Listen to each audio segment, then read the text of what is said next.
ବୁଝିପାରିଲ ନା? ତେବେ କଥାଟି କଣ ହେଲା ବୁଝିଲେ ନା? ଇଏ ଗୌଡ଼ ଯେତେବେଳେ କ୍ଷୀର ଦବାକୁ ଯାଉଛି, ହାତ ଯିଏ ଦେଖେଇଲା ସିଏ ନାସ୍ତିକ ବିଲକୁଲ କୃପା ପାତ୍ର ନୁହେଁ।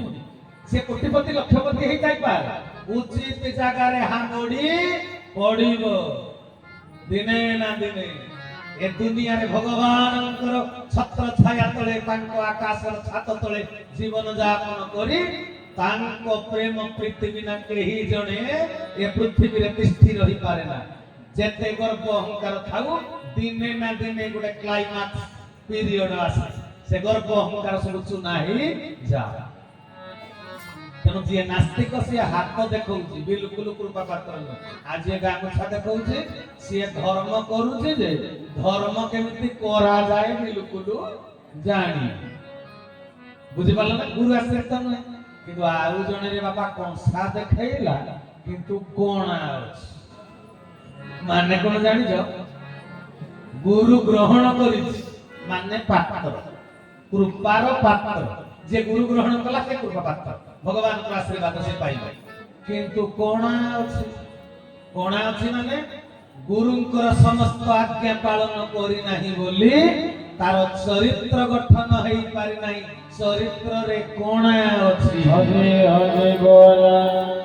ତେଣୁ ବି ସିଏ ଗୁରୁ କୃପା ପାଇ ପାରୁ ନାହିଁ। ଗୁରୁଙ୍କର ଆଜ୍ଞାକୁ ଶିର ଧାର୍ଯ୍ୟ କରି ପାରି ନାହିଁ। ଇଏ କଣା କଂସା, ତେଣୁ କୃପା ପାଇ ପାରୁ ନାହିଁ। ଆଉ ଯିଏ ଆବର୍ଜନା ହେଇଛି ନା ଗୁରୁଙ୍କର ଆଜ୍ଞାକୁ ପାଳନ କରୁଛି, ସଞ୍ଜ ସକାଳେ ଧାରା କରୁଛି, 12 ଥର ସାଷ୍ଟାଙ୍ଗ ପ୍ରଣାମ କରୁଛି। ବୁଝିପାରିଲ ନା କଥା? ଏସବୁ ଗୁଡ଼ିକ କରୁଛି, ସତସଙ୍ଗ ଆସୁଛି, ଦାନ ପୁଣ୍ୟ କିଛି ଦାନ ଫାନ ବି କିଛି କରୁଛି, କିନ୍ତୁ ରେ ବାପା ଆବର୍ଜନା ଲାଗିଛି କଂସାରେ। ମାନେ ଏପର୍ଯ୍ୟନ୍ତ ଅନ୍ତର ଭିତରୁ ହିଂସା ঈର୍ଷା ପରଶ୍ରୀ କାତରତାର ଆବର୍ଜନାକୁ ଅନ୍ତର ଭିତରୁ ସଫା କରି ପାରି ନାହିଁ। ସିଏ ବି କୃପା ପାଇ ପାରିବ ନା। କ୍ଷୀର ଦେଲେ ଆବର୍ଜନା କଂସାରେ କ୍ଷୀର ଛିଣ୍ଡି ଯିବ, ଫାଟିଯିବ। ତେଣୁ ସିଏ କୃପା ପାଇ ପାରିବ ନାହିଁ। ମୋ ଠାକୁର କହିଲେ ତୁ କୃପା ପାଇବୁ ଯେ କେମିତି ପାଇବୁ? ମନ ନିର୍ମଳ ହୃଦ ପବିତ୍ର, ମନ ନିର୍ମଳ ହୃଦ ପବିତ୍ର, ହେଲେ ତୁମ ସଙ୍ଗେ ହେବୁ ଏକତ୍ର, ହେଲେ ତୁମ ସଙ୍ଗେ ହେବୁ ଏକତ୍ର, ହେଲେ ତୁମ ସଙ୍ଗେ ହେବୁ ଏକତ୍ର। ବୋଲ ସଚ୍ଚିଦାନନ୍ଦ ଭଗବାନ। ତେଣୁ ସଜନ ବୃନ୍ଦ କହିଲେ ମନ ନିର୍ମଳ ହୃଦ ପବିତ୍ର, ହେଲେ ତୁମ ସଙ୍ଗେ ହେବୁ ଏକତ୍ର। ମନ ଯଦି ନିର୍ମଳ ହେଲା, ହୃଦୟ ପବିତ୍ର ହେଇଗଲା, ସଫା ହେଇଗଲା, ତେବେ ତୁମେ କୃପା ପାଇବାକୁ ଯୋଗ୍ୟ ବିବେଚିତ ହବ।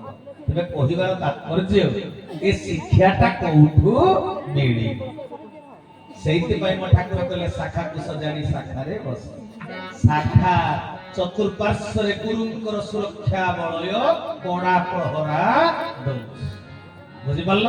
ଖାଲି ଶାଖାର ବଳୟ ଭିତରକୁ ଚାଲିଯାଅ, ଅନ୍ତର୍ଭୁକ୍ତ ହେଇଯାଅ, କଣ ସେଠି ହଉଛି ସେଟାକୁ ଦୃଷ୍ଟି ଦିଅ ନାହିଁ। ମୋ ଠାକୁର କହିଲେ ଖାଲି ତୁମେ ମୋ ଆଜ୍ଞାକୁ ପାଳ। ତାଙ୍କ ଆଜ୍ଞାକୁ ପାଳିକି ଯେତେବେଳେ ଶାଖାକୁ ତୁମେ ଚାଲିଯିବ, ଶାଖାରେ ବସ, କିଏ କଣ କଥା କହିଲା ସେଠିକୁ ନଜର ତୋଳିବ ନାହିଁ। ଶାଖା ହଉଛି ଗୋଟେ ପରୀକ୍ଷା ସେଣ୍ଟର ଯେ, ଆଉ କେତେ ପ୍ରକାର ଲୋକ ସେଠି ଆସିଲେ ନା। ମୋ ଠାକୁର ସେଇଥିପାଇଁ କହିଲେ ନିଆଁ ପାଣି ପବନ ଆକାଶରେ ତୁ ସହଯୋଗୀ ମାନଙ୍କୁ ନେଇ ଚଳିବୁ ରେ ଧନ। 1 ନମ୍ବର ଚରମ କଲ୍ୟାଣ ଦେବୀ ତତ୍ତରେ କହିଲେ ନିଆଁ ଭାରି ଉତ୍ତାପ, ଇଲୋ ବାପା, ତା ସାଙ୍ଗରେ ବି ତୋତେ ସହଯୋଗୀ ହବାକୁ ପଡିବ। ଠାକୁର କହିଲେ ମୁଁ ପରା ସୃଷ୍ଟିଟାକୁ ତିଆରି କରିଛି ପଞ୍ଚତତ୍ତ୍ୱକୁ ମିଶେଇକିରି। ଆଉ ମୁଁ ଯଦି ସୃଷ୍ଟିକୁ ନିର୍ମାଣ କରିଛି 5ଟା ଯାକ ମିଶେଇକିରି, ତମେ ଅଗ୍ନି ଉତ୍ତାପ ଦେଲା ଭଳି ଯିଏ ନିଷ୍ଠୁର କଥା କହୁଛି ତାଠୁ କଣ ଦୂରେଇ ଯାଉଛ? ମୁଁ ପରା ପଞ୍ଚଭୂତକୁ ଏକାଠି କରିକିରି ସୃଷ୍ଟିକୁ ନିର୍ମାଣ କରିଛି। ପିଣ୍ଡ ବ୍ରହ୍ମାଣ୍ଡ ଏକ ମତ ଜାଣନ୍ତି ସୁଜ୍ଞାନୀ ପଣ୍ଡିତ। ବୁଝିଗଲା କଥା? ତେବେ ସଜନ ବୃନ୍ଦ କାହିଁକି ଶାଖାଟା ପରୀକ୍ଷା ସେଣ୍ଟର? ଆପଣ ଶାଖାକୁ ଯାଇଛନ୍ତି, ଶାଖା ଘର କବାଟ ମୁହଁରେ ଚପଲ 2ଟା ମନେକର ରଖିଦେଇଛ। ଆଉ ଜଣେ ଗୁରୁ ଭାଇ ଆସି କହିଲା ତୁ ଅନ୍ଧ ଟାକିରେ, ତୁ ଅନ୍ଧ? କଣ ଶାଖା ଘର ସାମ୍ନାରେ ଚପଲଟା ରଖିଛୁ? तोर एतिके टिके अकल हेलानी एतिके टिके बुद्धि हेलानी विवेक कटिलानी चप्पल दीटा कोठी रखिबु कहिदेला जेते बेले ये शपथ नेला आउ मु शाखा को आसीबी ना कहला एडे कोडा कथा कहला आउ मु शाखा को बिल्कुल आसीबी ना अच्छा शाखा को न आसिले क्षतिकार हो जी कहिदेला कोडा कथा तार क्षति हो ना तोर क्षति हो सीए तो कोडा कथा कहिदेला पछे के सीए सब दिन सत्संग जाउची किंतु तू सब दिन सत्संग गलु ना तबे दुख भोगुची जतले मनीष कोन कहूची मो जीवन रे ए दुख भाई जानि छ ना मो 22 वर्ष हला धारा नेले मु मोर किछि दुख ठाकुरे लाघव करले ना फिर तू बा जहा करिवा कथा करिनु ठाकुरे मोर कले नियमित विधि पूर्वक सत्संग रे योगदान कले प्रारब्ध हानि होय हरि हरि बोल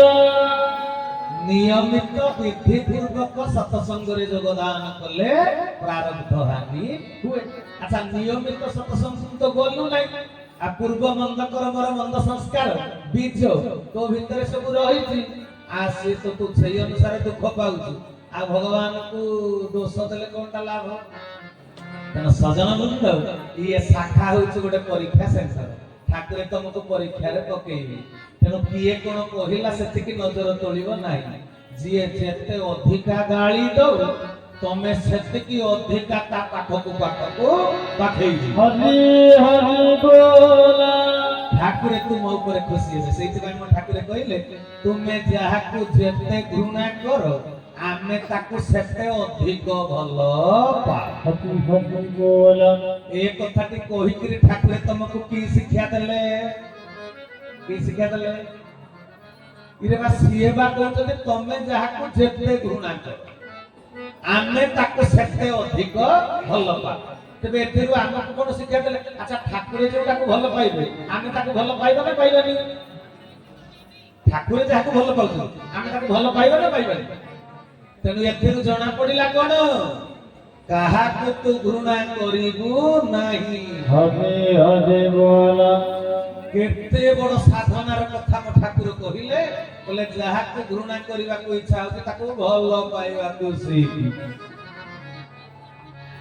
एमितिया पाठ ए जगत रे आउ केही पढेई ना जिए तते घृणा करूची तू ताको भलो पाइबा को सीखी एहा तो असल साधना ठाकुरे कहिले तेनु सजन वृंद तेबे शाखा को जेतेले जीवो जदी किछि भूल भटका हे गला किए तुमको निंदा करूची गाली करूची तेबे कोन हबो जानिछ तमे आहुरी दृढ़ होई मो प्रभुंकर आज्ञा को पालन करिबो मु जण को भलो पाउची मोर आउ कहा सहित किछि लेन देन ना मु जण को भलो पाए मोर प्राण प्रियतम पुरुष उत्तम जणे मु आउ कहा को नजर तोली ना न को नुहे कि 6 को 1 2 3 4 5 6 ए 6टा संख्या को संख्या बड़ नाही गुरु घर पिला निगम घर पिलाटा कहि दे किंतु अन्य माने जदि पचारिबो ए 6टा जाक संख्या रो कोटा बड़ समस्त कहबे 6 हां कि नहीं 6टा बड़ किंतु 6टा जाक जदि गोटिए संख्या करी तार स्थानीय मूल्यांकन करिवो तबे 6 हेला मात्र 6 टंका 5 हेला मात्र 50 टंका 4 हेला 400 टंका 3 हेला 3000 2 हेला 20000 1 हेला 1 लाख हरि हरि बोल तेणु मु जनक लक्ष्य करी ए जागा को आसी बुझेला सेई जनक मु भलो पाई तेणु सजन वृंद सेई जनक जेतले भलो पाइबो समस्त को भितर सेई जनक भलो पाइबा जेतले हेई जेबो आपण आपण भितर तो प्रेम स्थापन हेई जीव निश्चय भ्रातृत्व रक्षा ही परिबो कोनसी असुविधा नाही आ मेढी गोटे ना चारि पटे जेतेटा बळद जोचा हेई जी धान मंगला करिया पय मेढीटा गोटे ना हां कि नाही से गोटे मेढी की जदि समस्त बळद गुडी को निरवच्छिन्न भावरे सूत्रधर ठेंगा धरिथिबा व्यक्तिर आज्ञा को पालन करी ताकू भय रखी যদি ଆମେ ବୁଲିବା ତେବେ ଧାନ ଜଲ୍ଦି ଅମଳ ହେଇଯିବ, ହଁ କି ନାଇଁ? ଯଦି ମଝିରେ ଖଡୁଆ ବଳଦଟେ ଥିବ ଯେ ୟାକୁ ଖେଞ୍ଚିଦବ ତାକୁ ଖେଞ୍ଚିଦବ, ସାଙ୍ଗେ ସାଙ୍ଗେ ସବୁ ବଳଦ ଗୁଡା କଷ୍ଟବ୍ୟସ୍ତ ହେଇଯିବେ। କଥାକୁ ବୁଝିବା ଦରକାର, ସମସ୍ତଙ୍କୁ ଇଶାରା ହିଁ କାଫି। ତେଣୁ ସଜନ ବୃନ୍ଦ, ଗୋଟେ ବଳଦ ଯଦି ଖଡୁଆ ବଳଦ ହେଲା, ଏମିତି ସେମିତି ଅସ୍ତବ୍ୟସ୍ତ କରିଦେଲା ସମସ୍ତଙ୍କୁ, ଗଲା ସଜାଡ଼ିଲା ବେଳକୁ ତ ବହୁତ ଦିନ ଲାଗିଯିବ। ଘର ତିଆରି କଲା ବାଲା କେଡେ ଦୁଃଖ କରୁଛି, ଅନ୍ୟମାନେ ଯେତେବେଳେ ଘରଟାକୁ ଭାଙ୍ଗି ଦଉଛନ୍ତି, ନୁହେଁ? ତିଆରି କଲା ବେଳକୁ ଘରଟା କେତେ ଦିନରେ ତିଆରି ହେଇଛି, ବର୍ଷ ବର୍ଷ ଲାଗିଛି ଗୋଟେ ଘରକୁ ତିଆରି କରିବା ପାଇଁ, କିନ୍ତୁ ଭାଙ୍ଗିବା ପାଇଁ ଜଣେ ମଣିଷ ଚାହିଁଲେ ବୋଲଡୋଜର ଡାକିଦେଲେ 5 ମିନିଟରେ ଘର ଭାଙ୍ଗିଯିବ।